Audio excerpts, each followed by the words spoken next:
Hello there, friends. Welcome to BJJ Meditations. This is BJJ Meditations episode number 53, and I'm your host, Joe Hannon. I often say at the beginning of these episodes that I'm Joe from Jersey. And for those of you who aren't from the tri-state area, calling someone Joe from Jersey is kind of just saying, like, they're an average guy, or maybe they're a nobody. They're just some dude out in the world. And I say that to be obviously to thump the chest of the collective state of New Jersey here. We're very proud of where we come from. But I also say that almost as a badge of honor too. And I say that as an admonishment to you all in a way. And I want to explain that a little bit at the top of the podcast here. I am just a regular guy. I have achieved nothing remarkable in the state of, or in the sport of Brazilian Jiu Jitsu other than earning my black belt. Haven't won any competitions, period. Certainly haven't won any high prominence. I went to the College of New Jersey, which is a decent school that no one's ever heard of, but kind of an unremarkable place full of people who are just average Joes like me. I studied journalism. If such a thing exists, I had a very safe career in journalism. I started out as a copy editing intern because that's what was available, and kind of took the management track for all my work in college to be like a good reporter. I never had a reporting job until later in my career when I started freelancing and doing more medical journalism and stuff like that. But yeah, there's nothing, I don't have impressive credentials. I don't have an impressive history. I am literally just Joe from Jersey. And yet you come here every week and you listen, and I can see that you're listening, or at least you're downloading the episodes. And I get feedback from surprising people, both in the school and just random people on the internet, that what I'm saying is connecting with you. And that's beautiful, But I do want you to understand that I have no authority beyond the authority that you give me. And I think this is important to underscore for anyone who's a quote unquote influencer in the jiu-jitsu space. That could be the instructor in your school. That could be the person you're following on Instagram. That can be the random black belt or brown belt publishing technique content on social media. They may have accolades. They may have accomplishments. They may have a beautiful game. They may have an interesting perspective. They may prompt you to consider things in ways you never have. But any authority that they have is a gift from you. And I want you to be mindful about who you give that authority to. Me included.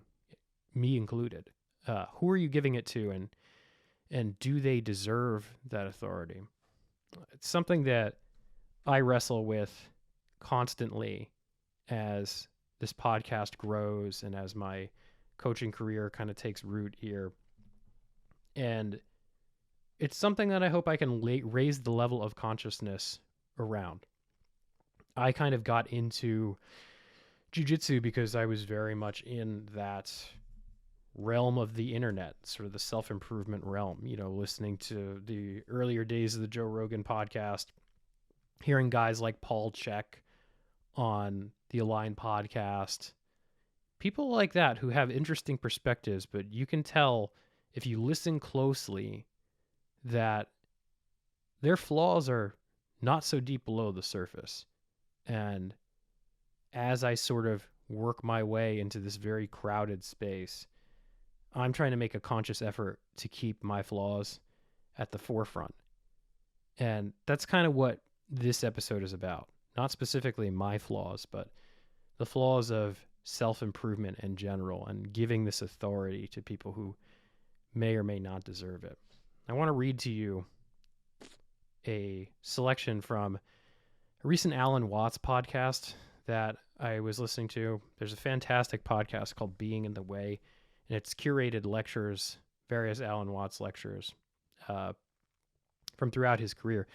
And this particular passage struck me relative to the topics that I'm discussing today, and like relative to the topic of the work that I do on a daily basis and on this podcast. So I just want to read this to you.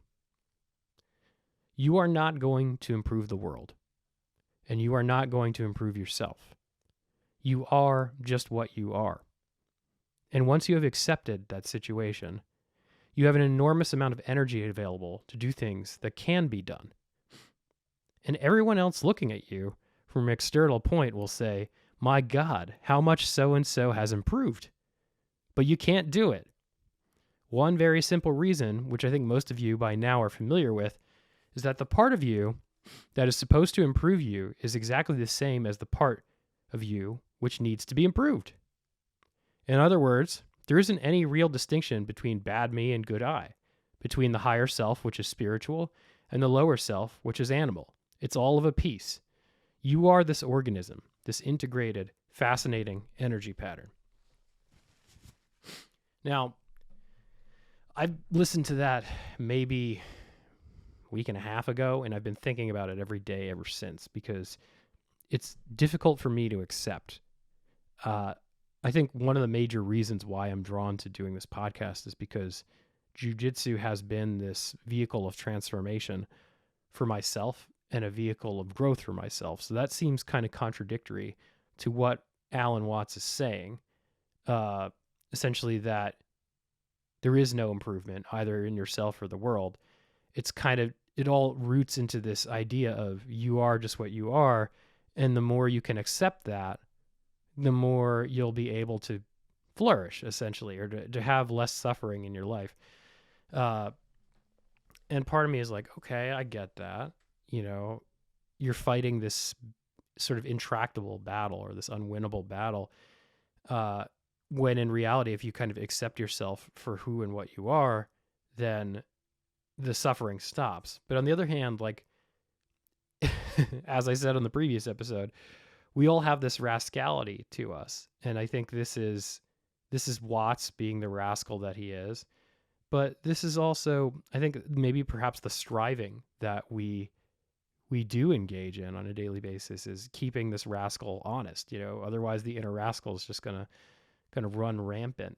But I think to a higher point, so much of what I see when I look out at the coaching landscape is people with perspectives and methodologies that have sound or unsound underlying principles for various reasons. But the vast majority of them involve processes which are externally oriented. The coach has some image or idea of who or what you could be. And they're placing that image on you, setting expectations around it, and are trying to fit you, the student, into that mold. And I think that if we do want to engage in some sort of a coaching mentality, coaching relationship, it's essential that we don't take that approach. And I think that this is something that Josh Waitzkin does brilliantly. It's always been about, in the time I've sort of been shadowing him and Emily, their approach to coaching has always been about finding a person's power zone, finding what truly makes them great, and then amplifying that existing power zone. It's not a reforming effort. It's rather building an architecture or scaffolding of practices and principles around that power zone that then makes it even more powerful, potentially to the point that it overwhelms or overcomes the more dysfunctional aspects of this person. And I think this is what Watts is talking about. I think this is exactly what he's saying. You know, we can't be anyone other than ourselves. So how can we figure out who we are and let go of the rest of the tension and build from there? We have to be ourselves because it's simply who and what we can be. Like there's nothing else.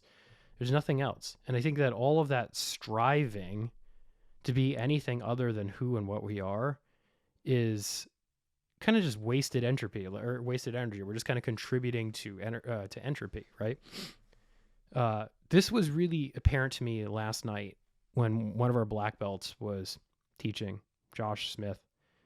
Josh is a good friend of mine, and he was one of the very first people at Princeton BJJ to kind of take me under his wing, teach me to be less of a spaz, and help me develop as a grappler. And he continues to help me develop as a grappler. He taught a brilliant lesson last night on passing the shallow lasso. Somebody, attempting to play double sleeve with a shallow lasso and how he deals with that. And he started the lesson out by saying that if you take nothing else away from this class, I want it to be this.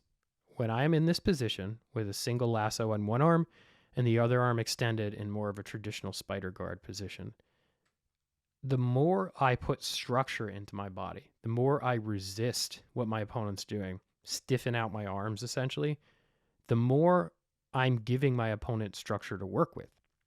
They're able to generate more force. They're able to control me. They're able to manipulate my body and potentially sweep me, get underneath me, take my back, etc. What you really need to do here is relax. What you really need to do here is nothing. Not nothing. I mean, if you do nothing, you're never going to get out of the guard. But what he did instead was he took the tension out of his arms. He kind of settled down a bit. He grounded himself. He got lower in his squat. And the arm that was extended, he kind of let that hang a little bit instead of putting tension into it. And then from there, he had given himself to start dismantling the space and the energy he needed to start dismantling the guard. But it all started with this radical acceptance of the position, of what the opponent was trying to do, what he needed to do to get out, and just kind of acknowledging the unpleasantness of the whole business, right? And just saying, okay, I'm going to deal with this as it is, rather than create some rigidity in my body and try and change it into something that it's not. I'm just going to deal with it as it is. And I think that's a beautiful way of embodying this dynamic that Watts is describing in this passage. You can strive, or you can accept things as you are, as they are, and as you are, and respond accordingly. And ultimately, this is where true inspired performance comes from. I think that you certainly see this in the highest levels of sports, where the truly elite, there's an ease to what they're doing. If you watch vintage Jordan footage, there was an ease to the way he played. Like, there was a tenacity, certainly, like he was an aggressive player, but it never looked like he was forcing anything. He had this deep understanding of who he was as a performer, and rather than trying to fight with that, he was simply present to it and stoking that fire. He wasn't trying to be anyone other than Michael Jordan. Few of us can be Michael Jordans, especially in this sport of Jiu Jitsu, as it gets increasingly competitive and bigger. I mean, eventually, I think someday it's going to be on par with pro sports in terms of its appeal and its spread and the market share, etc. But we can learn to understand ourselves through this process of training. And then we can learn to amplify our power zones. And that's something you can do for yourself. Certainly, you can work with a coach, and I think every good coach should have this mindset of, I'm first going to try and understand the student. I'm not going to try and put my conceptual schemes upon them. I'm going to truly understand what makes them great, and we're going to work from there to amplify that area of greatness. But what I'm trying to say is, this authority that you give to a coach is you giving it. It's not something intrinsic to the coach. It's actually intrinsic to you. It's up to you to select the right person or to not do it, to do it on your own. It's entirely in your power. But ultimately, what I want people to understand, just like Josh wanted to convey this message in last night's lesson, is that the power and the potential for growth is intrinsic in you. It's not outside of you. It's inside of you. You need to figure out what it is. You need to harness it. And if you decide to call into somebody to help you, and that decision could be as lo-fi as selecting a school where you want to train jiu-jitsu and selecting coaches you want to work with, or as hi-fi as selecting a coach kind of like in the space that I work in to work with, it should be somebody who gets that and accepts that. It shouldn't be somebody who's trying to lay their idea of who and what you are or what you could be on top of you. And that's hard. It's hard to find. It's hard to identify, but choose wisely, because ultimately, coaches included, we can only be who and what we are. We can't be anything or anyone else. So that's really all I've got for you this week. Last week I had put out a call. If you're interested in some sort of BJJ Meditations gathering, be it digital or in person, I'd love to know.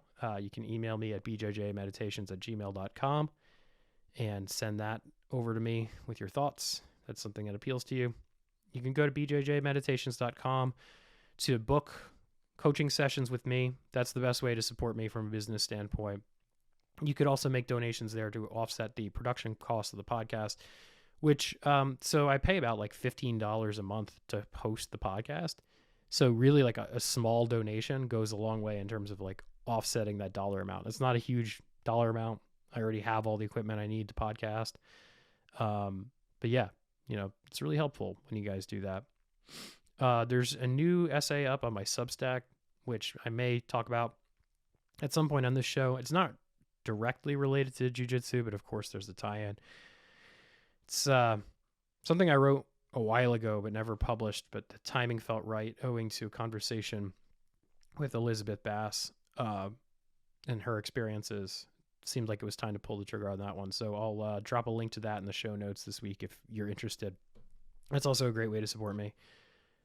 Finally, you can check out the highest levels on BJJ Mental Models Premium. That's the performance podcast that I do with Emily Kwok, where we get into more of the technical stuff we do in our peak performance work with Josh. If you're interested in sponsoring BJJ Meditations, particularly if you work for Show Your Roll or Kekoa Collective, you can email me at bjjmeditations@gmail.com. Of course, like, subscribe, review, and share wherever you're listening or watching, and you can follow along on Instagram at BJJ_meditations. Finally, come train at Princeton Brazilian Jiu-Jitsu. All academies and affiliations are welcome. We don't care what color gi you wear as long as it's clean. We currently are offering the 47 challenge. $70 gets you 4 classes and a free gi. Complete the challenge. We'll take $70 off your first month's membership. That's for new students. And we always offer 2 free trial classes for students, adults, kids, it doesn't matter. Try before you buy. Another important thing to look for if you're out there scouting for a school. But yeah, that's all I got for you this week. A little bit of a shorter episode. I think later this week, the guys over at 1-800-BJJ Help will be publishing our collab episode, so that will be going out on this channel as well. And looking forward to hearing what you guys think about that. Until we meet again, have a lovely week of training and take care of yourselves.